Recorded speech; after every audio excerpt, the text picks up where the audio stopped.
Welcome everyone to our online course in macroeconomics. I would like to begin with a thought-provoking question from the great economist Paul Samuelson, who once asked, "Why does public discussion of economic policy so often show the abyssal ignorance of the participants? Why do I so often want to cry at what public figures, the press, and television commentators say about economic affairs?" This question captures one of the main reasons why studying macroeconomics is so important. Every day we hear debates about inflation, unemployment, taxes, interest rates, and government spending. But too often, these conversations are filled with confusion, oversimplification, or emotional arguments rather than sound economic reasoning. In this course, our goal is to move beyond opinion and learn how to think like economists. We will explore the models, data, and tools that help us understand how the overall economy and functions, how output is produced, how prices are determined, and how government and central bank policies affect growth and stability. By the end of this course, I want you to feel confident analyzing economic events for yourself, to understand why behind the headlines, to interpret economic data critically, and to separate facts from misconception.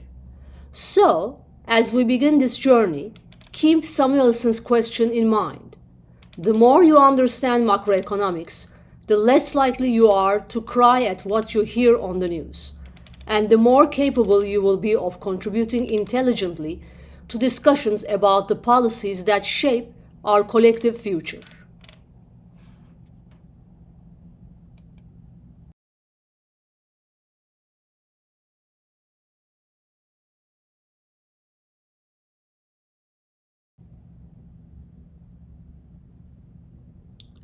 This information highlights key economic concepts.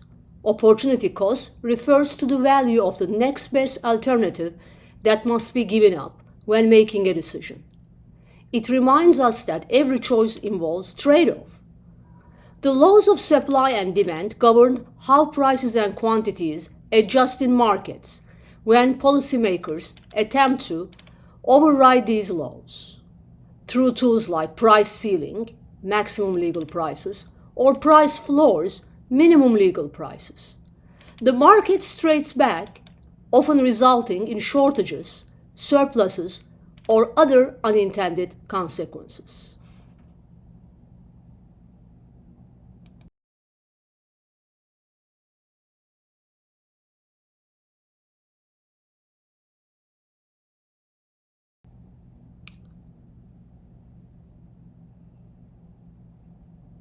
This information helps understand that trade creates mutual benefits through the law of comparative advantage. This law shows that even when party is more efficient overall, both can gain by specializing and trading. Voluntary trade ensures all participants are better off. It also emphasizes the importance of thinking at the margin, making decisions by comparing marginal costs and marginal benefits to achieve the most efficient outcomes. An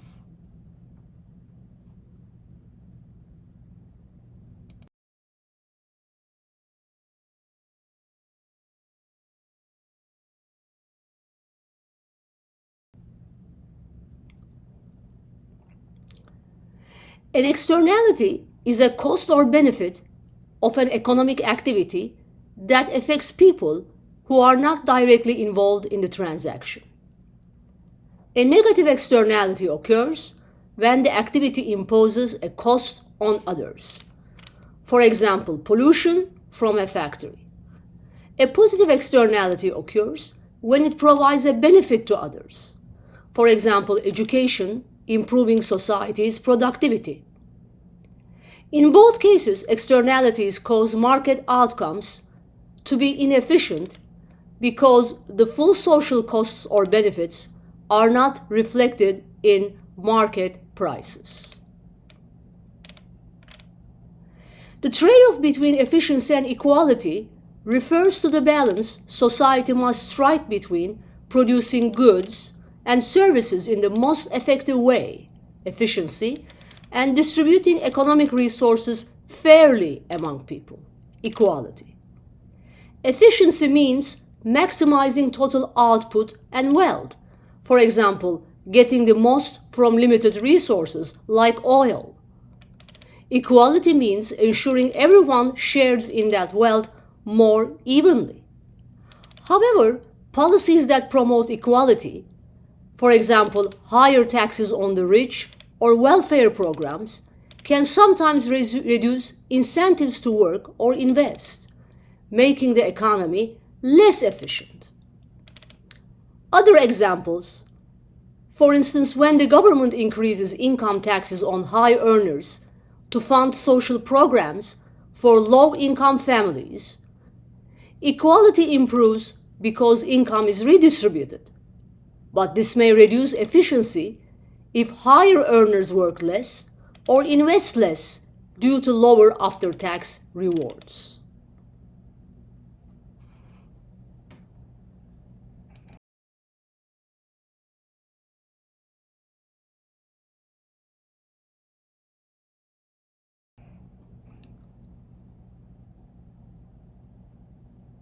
Government policies such as fiscal and monetary policy aim to stabilize the economy through tax, spending, interest rate adjustments, but their effectiveness is not guaranteed.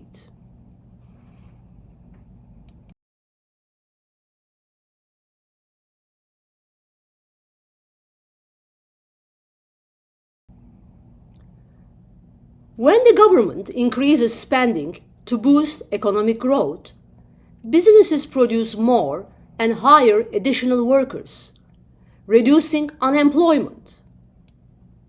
However, as demand for goods and services rises, prices begin to increase, causing higher inflation.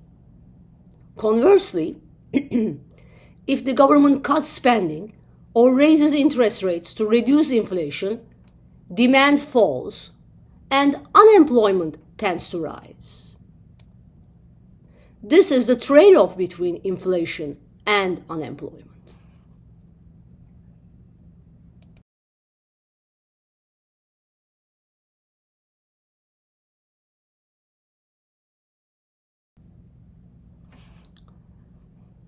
Yes, productivity growth is almost everything in the long run.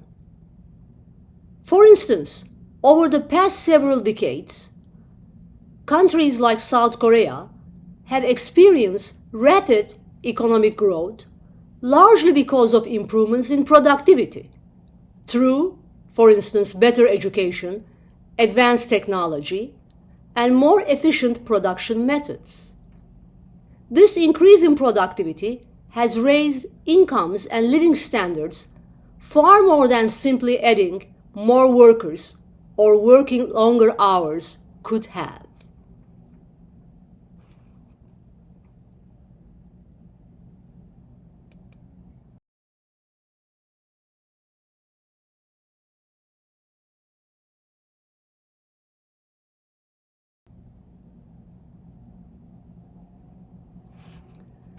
Economics combines mathematical reasoning, historical analysis, and statistical methods to explain how people and societies make choices about resources and respond to incentives. In economics, we use abstraction.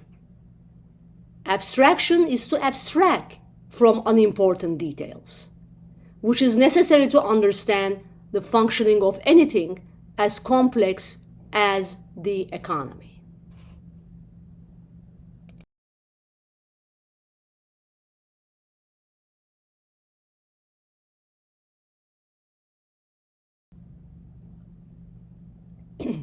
Yes, we do have abstraction in economics. For instance, we ignore many details so as to focus on the most important elements of a problem. Proper degree of abstraction is important and depends on the objective of the analysis.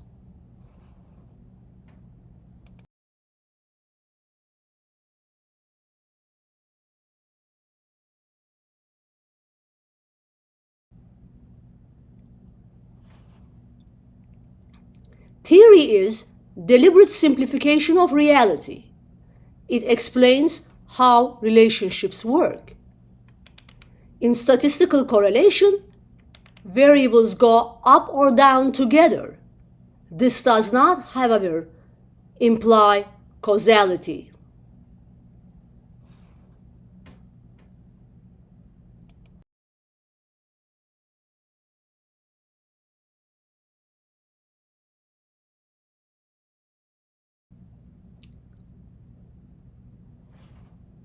Economic models simplify real-world situation using equations, graphs, or words to explain relationships. Though disagreements arise due to imperfect information and differing value judgments.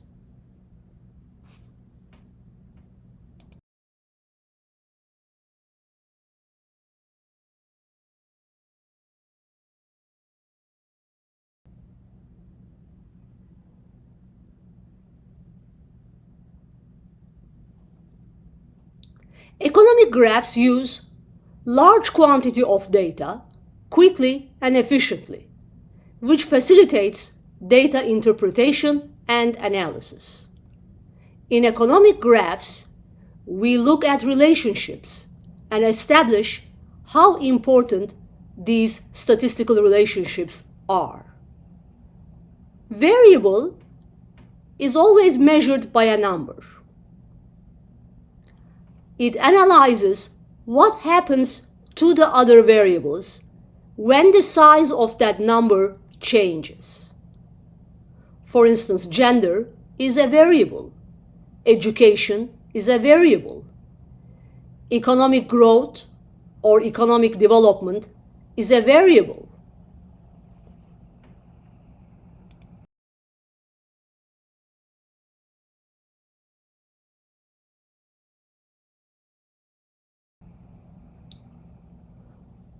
Two variable diagrams graph relationships between two main variables, with the horizontal and vertical axis meeting at the origin where both values are a zero, helping to focus on key economic relationships.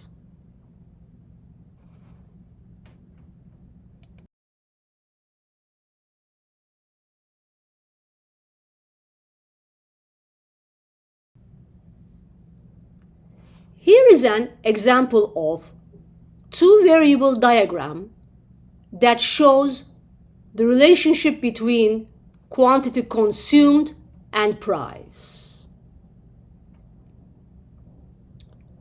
Figure 1, hypothetical demand curve for natural gas in St. Louis.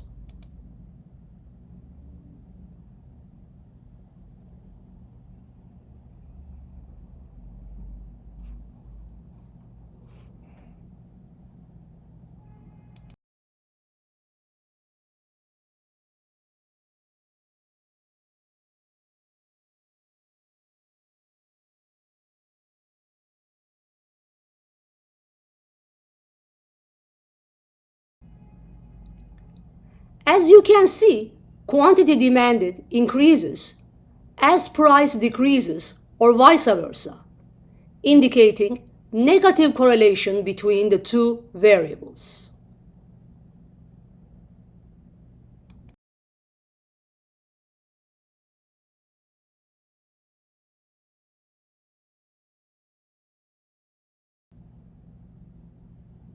The slope of a straight line shows how one variable changes with another. Positive slope when both variables rise together, and negative slope when one increases and the other decreases.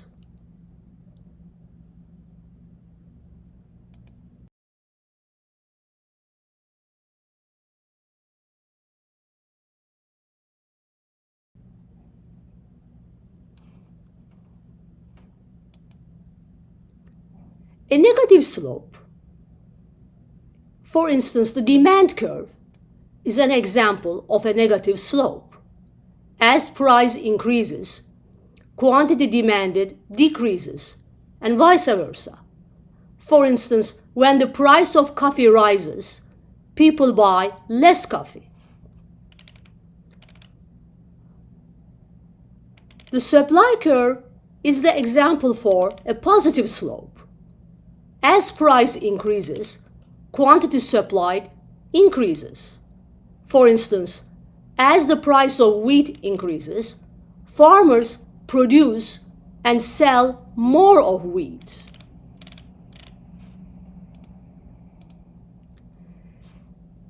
A fixed cost line is an example of a zero slope. Yes, a fixed cost line is an example of a zero slope. For instance, cost stays the same regardless of output. Another example is that a fixed rent cost line. For instance, rent stays the same no matter how much a business produces, such as rent control, which is also known as a fixed rent cost line. And finally, we have the infinite slope, which is a vertical line showing a perfectly inelastic demand. Quantity demanded does not change even if the price changes. Why it makes sense? Think about slope as rise over run. A vertical line has infinite rise for zero run. As a line gets steeper and steeper, its slope increases without bound. A perfectly vertical line is the limiting case where the slope approaches infinity. Don't forget, in the infinite slope, the slope is infinite, or it approaches infinity. A real-world example. Imagine you are describing the steepness of a cliff face that goes straight up. Imagine you are describing the steepness of a cliff face that goes straight up and down. You can't express its steepness as a finite number because there is no horizontal distance traveled for any vertical distance climbed. It is infinitely steep.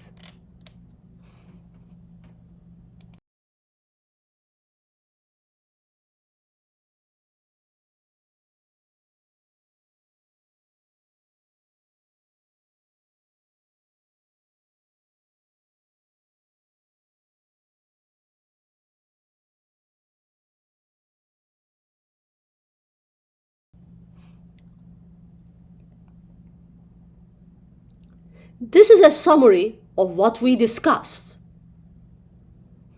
In zero slope, y value doesn't change. In infinite slope, x value doesn't change. The slope of a straight line has the same numerical value.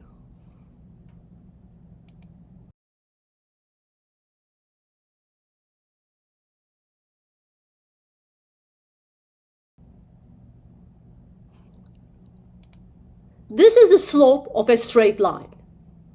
Measuring the slope of a straight line is straightforward. Here is how. The slope formula is established as slope m. Slope m refers to y2 minus y1 divided by x2 minus x1.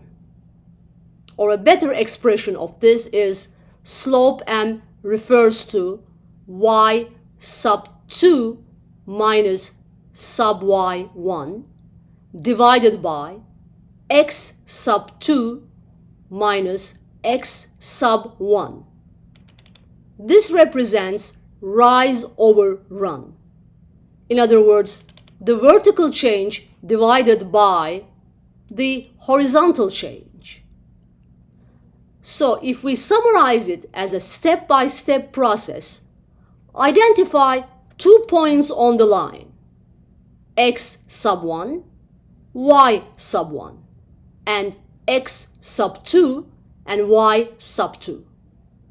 Subtract the y coordinates, y sub 2 minus y sub 1, which is the rise, and subtract the x coordinates, x sub 2 minus x sub 1.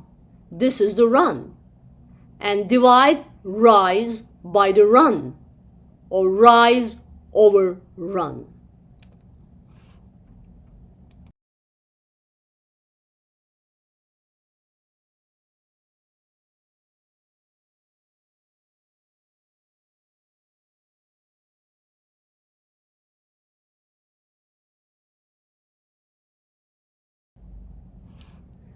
We will use graphical approximation to find the slope of a curved line.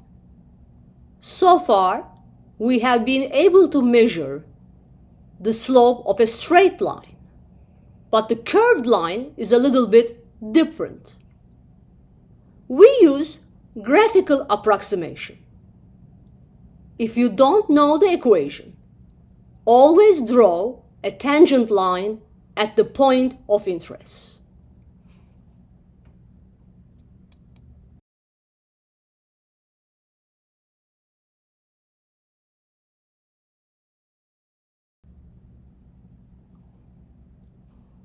Behavior of slopes in curved graphs is the same as we discussed before. Figure A establishes a negative slope. Figure B establishes a positive slope. Figure C, we have the positive and the negative slope at the same time. And in figure D, we have the negative slope and the positive slope at the same time.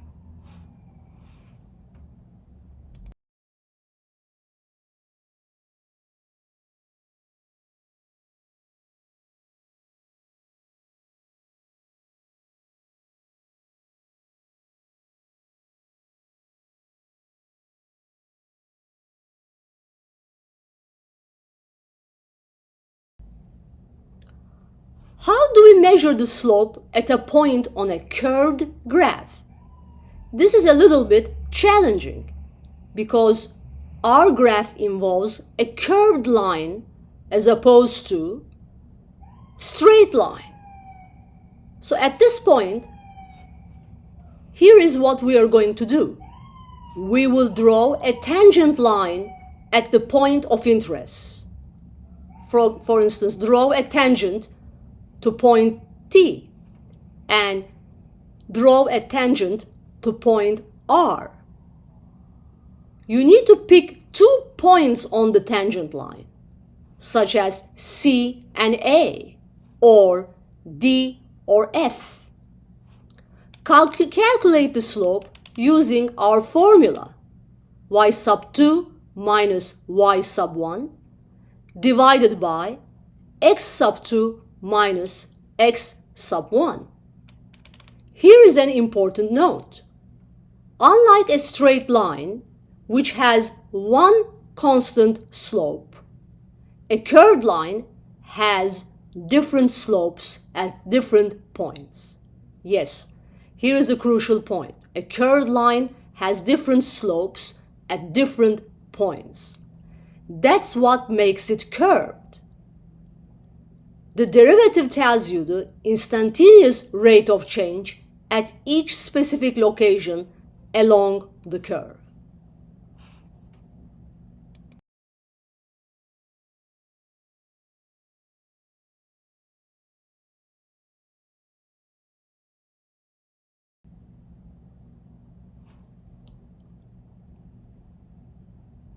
Here's a summary of what we have learned using the graphs. We have learned the y-intercept, the x-intercept, ray through origin, which is the y-intercept having a zero slope. And then we're going to show 45-degree lines, which are also rays through the origin. And it has a slope of 1 with an angle of 45 degrees. Sorry, 45 degrees, yes.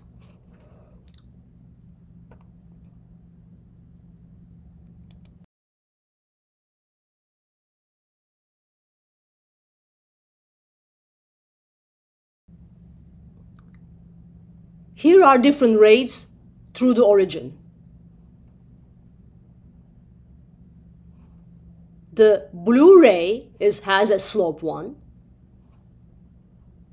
The one to the upward of the blue ray has slope 2. And the ray to the downward of blue ray has positive 1/2 slopes.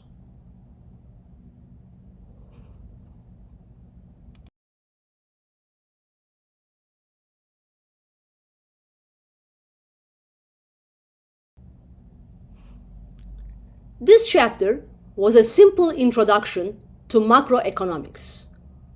Make sure to review your notes and slides. We have covered Chapter 1. Thanks for listening to my lecture and have a good day. Bye-bye.